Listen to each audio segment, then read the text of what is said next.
Olá, eu sou Ralph Gomes do canal Ateu Nihilista e hoje eu vou dar continuidade aqui ao vídeo Mitologia, a farsa do cristianismo.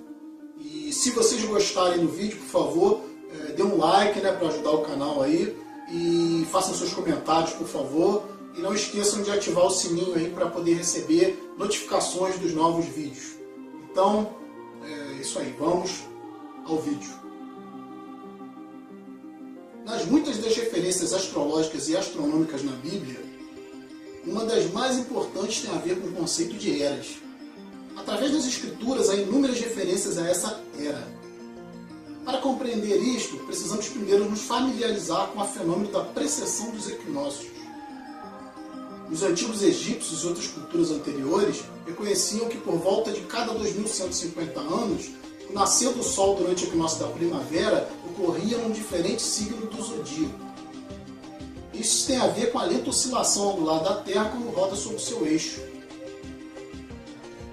É chamado de precessão porque as constelações vão para trás, em vez de permanecerem no seu ciclo anual normal. O tempo que demora cada precessão através dos 12 signos é de 25.765 anos. Este ciclo completo é chamado também de Grande Ano, e algumas civilizações ancestrais sabiam disso. Referiam-se a cada ciclo de 2150 anos como Era. De 4.300 a.C. a 2150 a.C. foi a Era de Touro. De 2150 a.C. a 1 d.C. foi a Era de Áries. De 1 d.C. a 2150 d.C. foi a Era de Peixes, a era em que permanecemos nos dias de hoje. E por volta de 2150 entraremos na nova era, a Era de Aquário. Agora a Bíblia refere-se por alto ao movimento simbólico durante 3 eras. Quando se vislumbra já uma quarta. No Velho Testamento, quando Moisés desce o Monte Sinai com os mandamentos, e ele está perturbado ao ver sua gente adorando um bezerro de ouro, de fato, ele até partiu aos pés dos 10 mandamentos e disse a todos para se matarem uns aos outros para se purificarem. A maior parte dos estudiosos atribui esta ira de Moisés ao fato de israelitas estarem adorando um falso ídolo ou algo semelhante. A realidade é que o bezerro dourado é Taurus, touro, e Moisés representa a nova era de Áries.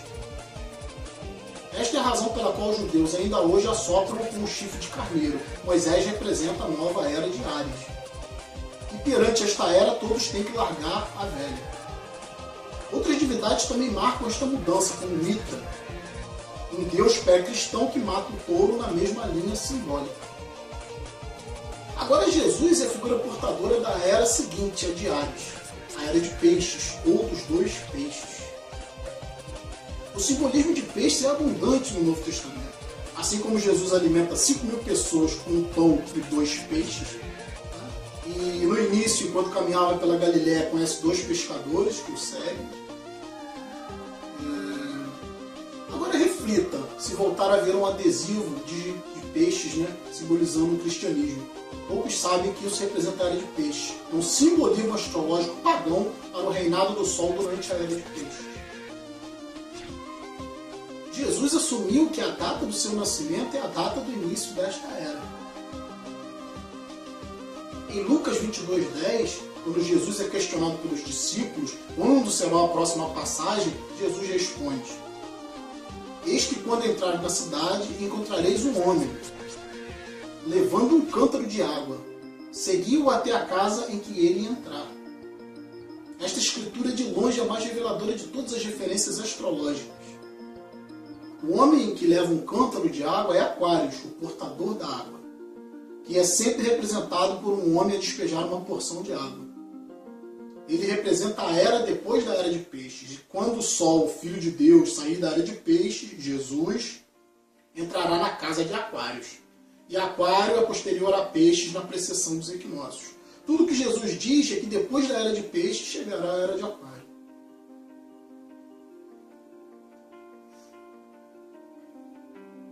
Agora, todos já ouvimos falar sobre o fim do mundo.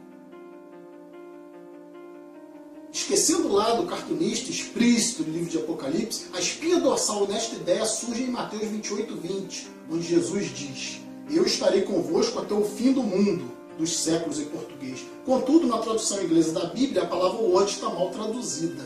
no meio de outras más traduções. A palavra realmente usada era aeon, que significa era. Eu estarei convosco até o fim da era.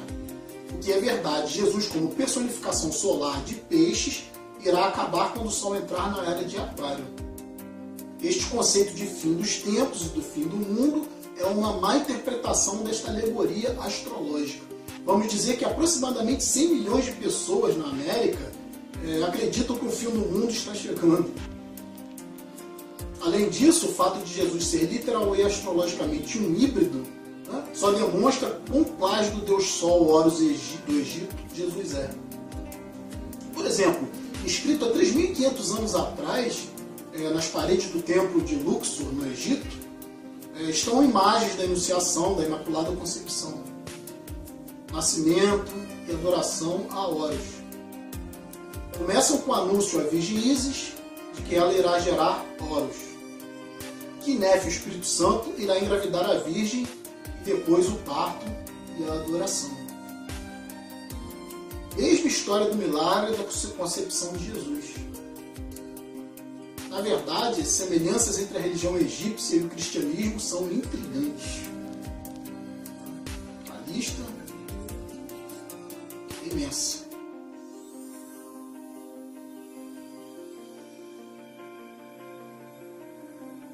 E o plágio continua.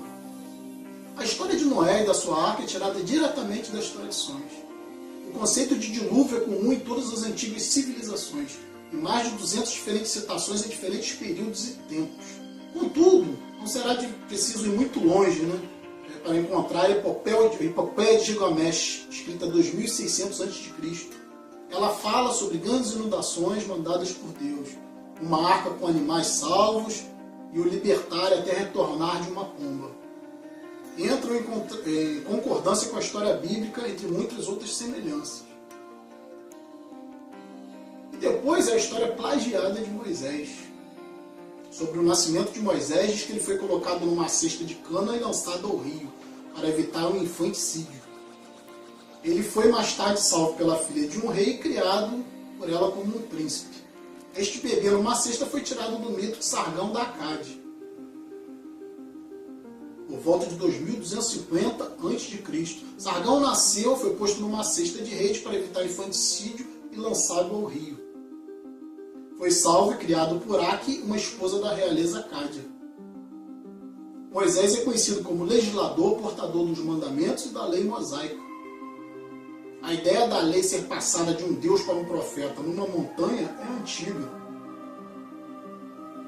Moisés é somente um legislador numa longa linha de legisladores na história mitológica. Na Índia, Manu foi um grande legislador. Na ilha de Creta, Minos ascendeu ao monte Ida, onde Zeus lhe deu as leis sagradas. Enquanto que no Egito, Moisés tinha nas suas pedras tudo o que Deus lhe disse. Manu, Minos, Mises, Moisés. A respeito dos 10 mandamentos, foram plagiados do feitiço 125 do livro dos mortos do egípcio.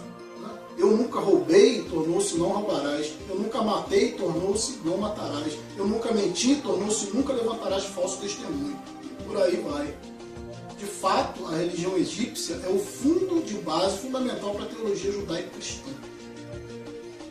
Batismo, vida após a morte, julgamento final, Imaculada Concepção, ressurreição, crucificação, arca da aliança, circuncisão, salvadores, comunhão sagrada, dilúvio, Páscoa, Natal, a passagem e muitas outras coisas e atributos são ideias egípcias, nascidas muito antes do cristianismo ou judaísmo. Justin Martyr, um dos primeiros historiadores e defensores cristãos, escreveu: quando nós dizemos que Jesus Cristo, nosso Mestre, foi produzido sem união sexual, crucificado, morto, ressuscitou e ascendeu aos céus, não nos propomos nada de muito diferente para o que vocês acreditam a respeito dos filhos de Júpiter.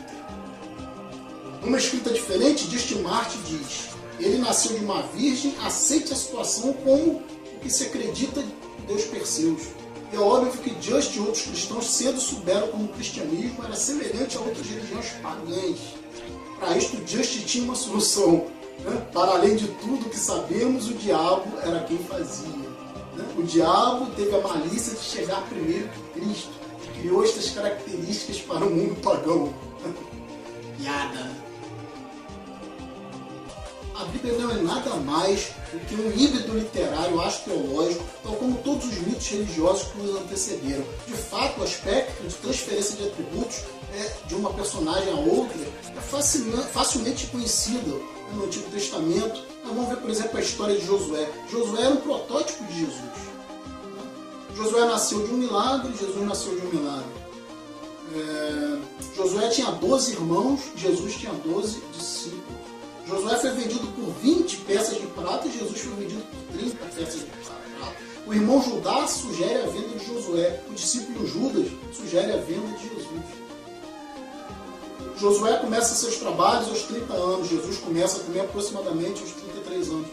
E os paralelismos continuam. Haverá algum registro não bíblico da existência de mais alguém chamado Jesus? Filho de Maria, que viajou com 12 seguidores e curou pessoas? Existiam muitos historiadores que viveram no Mediterrâneo durante esse mesmo período e até mesmo após a presumível morte de Jesus. Quantos desses historiadores fizeram relatos sobre Jesus? Nenhum. Porém, para sermos justos, não significa que os defensores da existência de Jesus nunca tenham reclamado o contrário.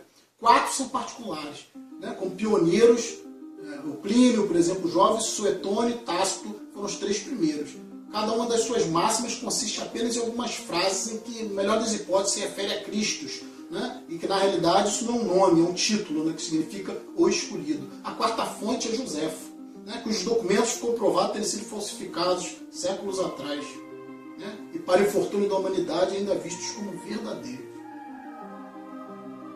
Poderá alguém ter se aproveitado das ideias de renascer dos mortos, ascensão ao reino dos céus e a prática de milagres, que a partir daí tenha começado a surgir nos muitos registros históricos? Não, porque uma vez pesadas as evidências, a grande probabilidade da figura conhecida como Jesus nunca ter existido.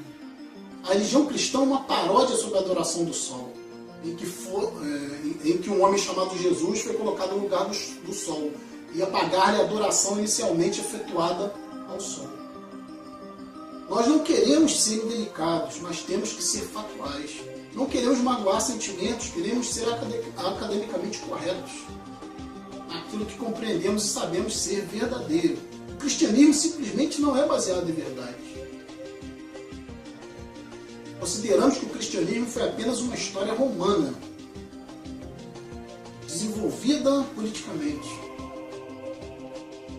A realidade é que Jesus foi a divindade solar do setor gnosticista cristão. Tal como outros deuses pagãos, uma figura mítica. Foi sempre o poder político que procurou monopolizar a figura de Jesus para controle social. Por volta de 325 d.C., em Roma, o imperador Constantino reuniu o Concílio Ecumênico de Niceia, e foi durante esta reunião que as doutrinas políticas com motivação cristã foram estabelecidas. E aí começou uma larga história de derramamento de sangue e fraude espiritual. Nos 1600 anos que seguiram, o Vaticano dominou politicamente com uma guerra de estrangulamento toda a Europa, conduzindo a um período de obscurantismo, através de eventos como as Cruzadas e a Santa Inquisição.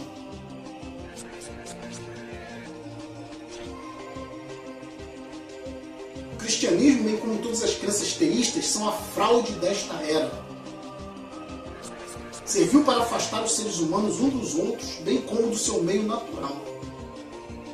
Sustenta a submissão cega do ser humano à autoridade e reduz a responsabilidade humana sob a premissa de que Deus controla tudo e que, por sua vez, os crimes mais terríveis podem ser justificados em nome da perseguição divina. E o mais importante, dá o poder àqueles que sabem a verdade e usam o mito para manipular e controlar sociedades. O mito religioso é o mais poderoso dispositivo jamais criado e serve como base psicológica para que outros mitos floresçam e o justifiquem. Eu sou Ralph Gomes, do canal Ateu Niilista, e estamos juntos pela propagação do conhecimento.